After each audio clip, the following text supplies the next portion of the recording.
Mheshimiwa William Ruto na makamu wako Gachagua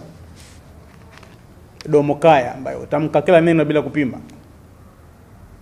ikiwa mna mipango ya kubinafsisha bandari ya Mombasa kwa watu wenu, au wewe mwenyewe Mheshimiwa William na makamu wako mwataka kuichukua iwe ni property yenu kwa hisani zenu, komeni kama mkoma na makoma yake. Ni jambo la kusikitisha kwamba uchumi wa watu wa Mombasa, uchumi wa watu wa pwani unakuja kubinafsishwa, tena kwa njia ya madharau, tena kwa njia ya kejeli, kama kwamba hakuna uongozi. Hakushauriwa gavana wa Mombasa, na wala hakushauriwa seneta Mombasa,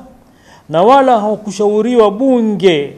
la MCAs wa Mombasa, na wala wananchi wa Mombasa na pwani kwa jumla hawakushauriwa. Kama vile ambavyo gavana wetu Abdulswamad bin Sharif Nasir alivyotuonyesha mfano mzuri wa kukereketwa, na kama angekuwa ana binafsi angetiwa kotini na akafinikwa na mambo yakamalizika. Lakini tumeona mfano mzuri, ameweza kutetea sehemu ambayo ni rasilimali